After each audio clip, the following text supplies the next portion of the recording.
السلام عليكم ورحمة الله وبركاته.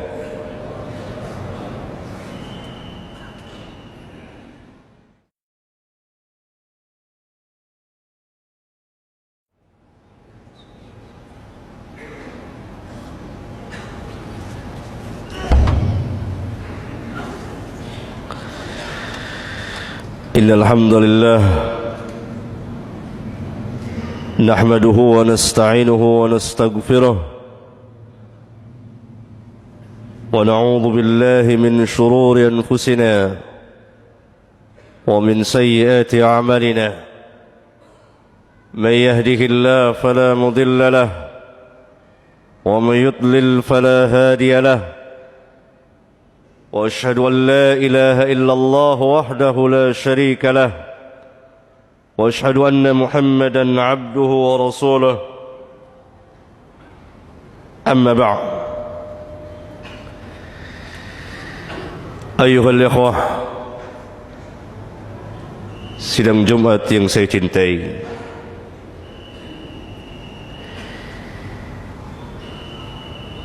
kita hidup di satu negeri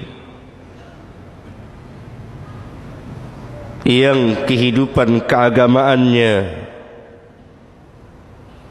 yang saya maksudkan kehidupan keagamaan al-Islam, beragam.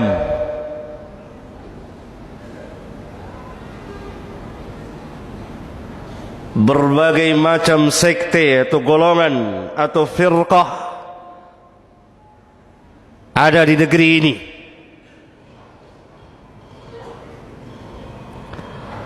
Mau cari yang mengingkari hadis atau sunnah, ada. Mau cari orang yang beragama tanpa salat pun ada. Dan seterusnya. Sehingga sebagian kaum muslimin bingung, yang mana yang harus saya pegang dan saya ikuti?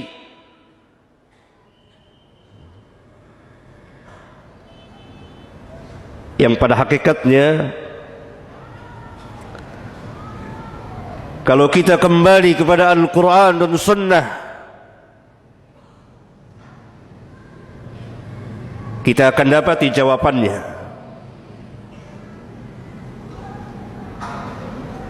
Bahwa hakikat Islam yang disebutkan dalam Al-Quran dan hadis, Islam yang dibawa oleh Rasulullah sallallahu alaihi wasallam, Islam yang beliau amalkan, Islam yang beliau dakwakan, Islam yang beliau ajarkan kepada para sahabat, kemudian didakwakan dan diamalkan oleh para sahabat. Ini Islam yang Allah katakan dalam Al-Quran, "Inna ad-dina 'inda Allahil Islam." Tidak ada agama yang sah di sisi Allah kecuali al-Islam. Maka apabila kita ingin beragama Islam dengan benar, sesuai dengan syariat Rabbul Alamin, Islam yang dibawa oleh para nabi dan rasul, yang diakhiri dengan kenabian Muhammad, kenabian dan kerasulan Muhammad alaihi wassalatu wassalam, maka kita harus berpegang dengan Alkitab, Al-Quran, dan perjalanan kehidupan beliau di dalam mengamalkan dan mendakwakan Islam, atau yang kita kenal dengan nama As-Sunnah, yang kemudian keduanya ini, Al-Quran dan Sunnah, didakwakan oleh para sahabat sebagai penyambung lidah beliau yang mendakwakan Islam kepada manusia sesuai dengan perintah beliau kepada mereka, "Ballighu anni walau ayah." Sampaikan dariku meskipun sejumlah saja. Dalam sebuah hadis sahih riwayat Bukhari, perintah ini pertama kali Nabi tujukan kepada para sahabat. Maka para sahabatlah orang pertama, mereka yang pertama berdakwah tentang Islam. Mereka orang-orang yang pertama mengamalkan Islam, mendakwakan Islam kepada manusia. Dalam hadis yang lain yang dikeluarkan oleh Bukhari dan Muslim, pada haji perpisahan yang kita kenal dengan nama Hajjatul Wada', beliau memerintahkan kepada para sahabat liyuballighi syahidu minkumul ghaib. Hendaklah orang yang hadir di antara kamu menyampaikan kepada yang tidak hadir. Ini yang kita katakan dengan nama ad-da'wah. Ad-da'wah, mengajak dan menyuruh manusia ke jalan Allah tabaraka wa ta'ala, sebagaimana Allah subhanahu wa ta'ala perintahkan nabinya dan rasulnya yang mulia sallallahu alaihi wasallam, qul hadhihi sabili ad'u ila Allah ala basiratin ana wa man ittaba'ani. Katakan ya Muhammad kepada mereka, inilah jalanku, siratal mustaqim, jalan Allah yang lurus.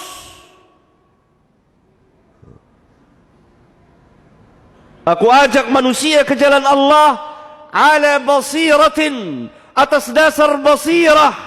Basirah adalah burhanun syar'iyyun wa aqliyun, dalil atau hujjah, keterangan baik secara syar'i maupun secara akliyah.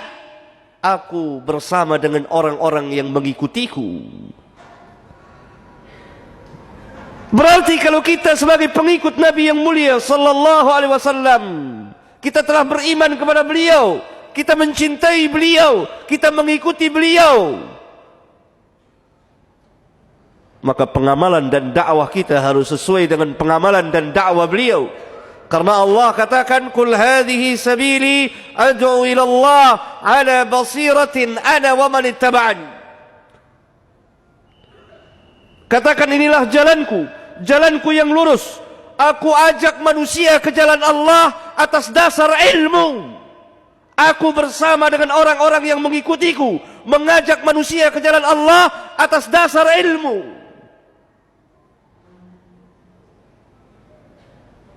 Maka Islam mendasari segala sesuatu dengan ilmu. Ilmu yang dimaksud, qala Allah, qala Rasul, wa qala sahabah. Ilmu yang dimaksud apa yang Allah katakan, apa yang Rasul katakan, kemudian dijelaskan oleh para sahabat. Ini yang kita kenal dengan al-manhaj, cara atau sikap beragama yang benar, yang kita ambil dari orang-orang yang terdahulu, generasi terbaik dari umat ini, yang masuk dalam firman Allah. Bahkan kepada mereka pertama kali Allah berfirman, kuntum khaira ummatin ukhrijat linnas. Kamulah sebaik-baik manusia yang Allah bangkitkan, sebaik-baik umat yang Allah bangkitkan, keluarkan untuk manusia. Keluar di sini bukan khurut 3 seminggu, sebulan atau 4 bulan, bukan.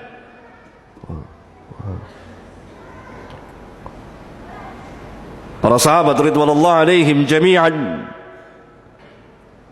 generasi terbaik dari umat ini, di mana Rasulullah sallallahu alaihi wasallam pernah bersabda dalam sebuah hadis mutawatir, dikeluarkan oleh Bukhari, Muslim, Ahmad dan lain-lain, khairun nas qarni thumma alladhina yalunahum thumma alladhina yalunahum. Sebaik-baik manusia, dalam riwayat yang lain dikatakan khairukum, sebaik-baik kamu. Dalam riwayat yang lain dikatakan khairu hadhil ummah, sebaik-baik umat ini. Dalam riwayat yang lain dikatakan khairu ummati, sebaik-baik umatku yang hidup pada zamanku, para sahabat. Kemudian yang sesudah mereka tabi'in, kemudian yang sesudah mereka tabi'ut tabi'in. 3 generasi terbaik dari umat ini. Maka kita mengambil agama dari mereka. Bagaimana cara mereka beragama, bagaimana mereka mengamalkan Islam, bagaimana mereka mendakwakan Islam. Aqulu qawli hadha wa astaghfirullah li wa lakum.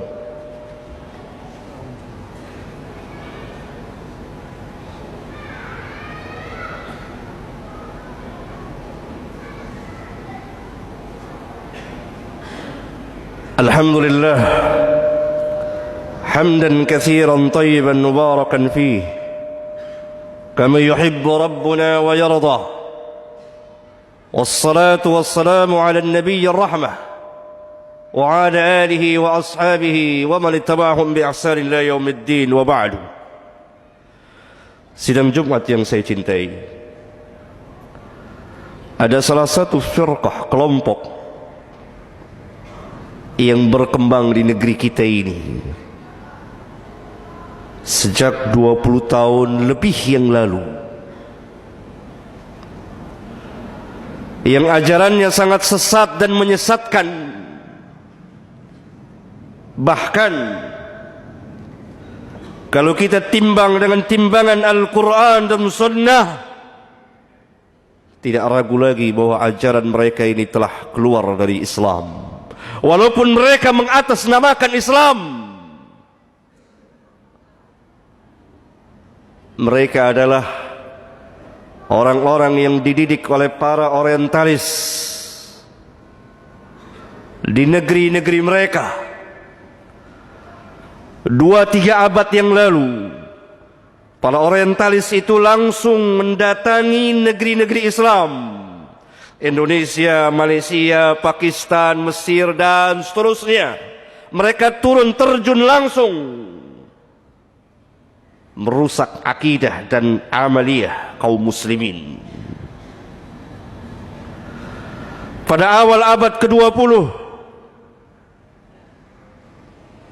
mereka telah mendirikan beberapa madrasah mereka yang tersebar di negeri-negeri mereka.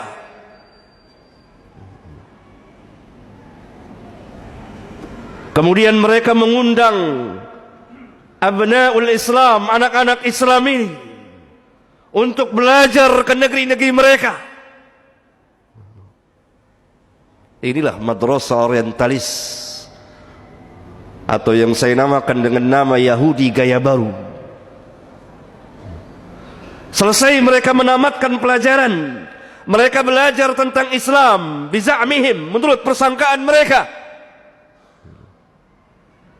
Kemudian mereka pulang ke negeri-negeri mereka, mengajarkan Islam kepada kaum muslimin yang tidak pernah kita dengar dari bapak dan kakek kita, tidak pernah kita dengar dari Al-Quran dan Sunnah Rasulullah Sallallahu Alaihi Wasallam. Terus berkembang. Mereka pun membuat perguruan, madrasah-madrasah kecil di negeri-negeri kaum muslimin. Apa inti ajaran mereka? Dan ini tersebar di sebagian perguruan Islam.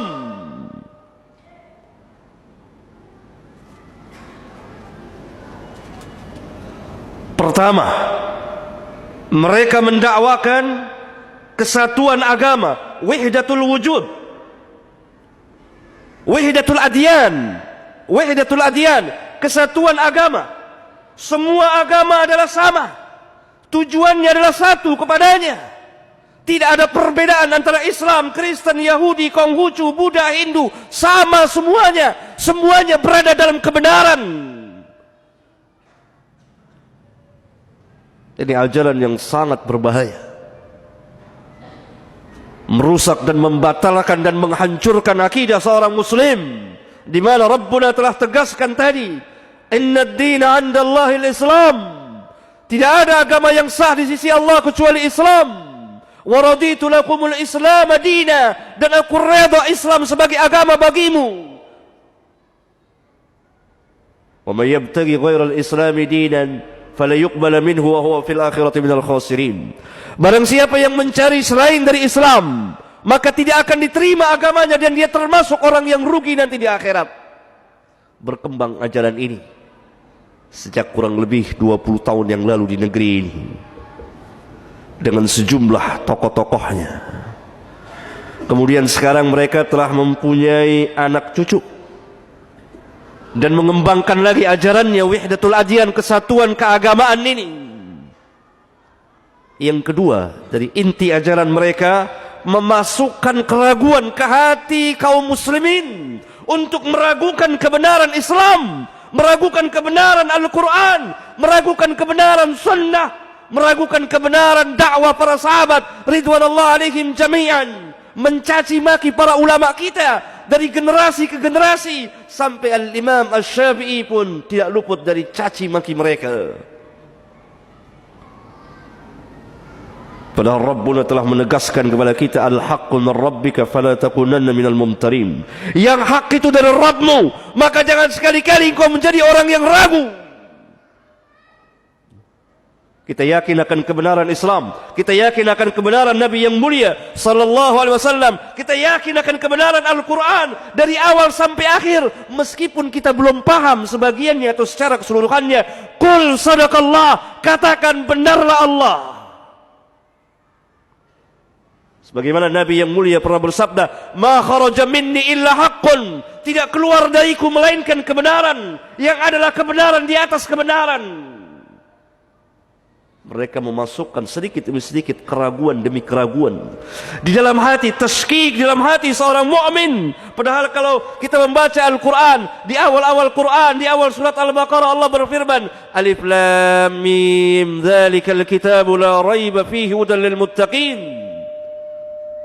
Alif Lam Mim, kitab ini la raiba fihi, tidak ada satupun keraguan, tidak dimasuki satupun tuduhan, tidak ada keraguan akan kebenarannya, tidak ada keraguan bahwa Al-Quran adalah kalamullah, tidak ada keraguan bahwa Muhammad sallallahu alaihi wasallam adalah utusan Allah tabaraka wa taala. Yang ketiga, inti dari ajaran mereka mencampur adukan antara yang hak dan yang batil. Ini adalah asas daripada ajaran Yahudi. Karena itu Allah menegur di kitabnya beberapa kali, ya ahlal kitab, lima talbisul haqqa bil batili wa taktumul haqqa wa antum ta'lamun. Wahai ahlul kitab, kenapa kamu mencampurkan yang hak dengan yang batil dan kamu sembunyikan kebenaran padahal kamu tahu? Mereka memasukkan ajaran-ajaran dari luar Islam ke dalam Islam. Salah satunya lah yang berkembang pesat di negeri kita adalah Natalan bersama, ikut perayaan hari-hari keagamaan dari agama-agama yang lain dan lain-lain. Mereka memasukkan dalam peribadat, dalam keyakinan, dalam peribadatan, dalam akhlak, dalam muamalah. Lihat cara bermuamalah kita, penuh dengan yang haram. Lihat bank-bank konvensional yang ada ini adalah bank-bank ribawiyah. Orang pertama yang membuat bank konvensional adalah al-Yahud, orang-orang Yahudi. Yang keempat, inti dari ajaran mereka adalah meninggalkan ketaatan kepada Allah sedikit demi sedikit untuk menuju kepada kemutlakan. Tidak ada taat kepada Allah dan Rasulnya. Oleh karena itu kita lihat seorang mahasiswa di sana perguruan muslim, dia tarkus salat, meninggalkan salat bukan karena malas, tapi karena keyakinan memang salat tidak wajib. Fa inna lillahi wa inna ilaihi raji'un. Mudah-mudahan khutbah ini bermanfaat bagi khatib dan jamaah.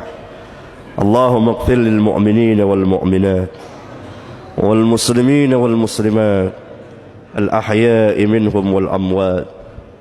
Rabbana atina fid dunya hasanah وفي الآخرة حسنة وقنا عذاب النار والحمد لله رب العالمين.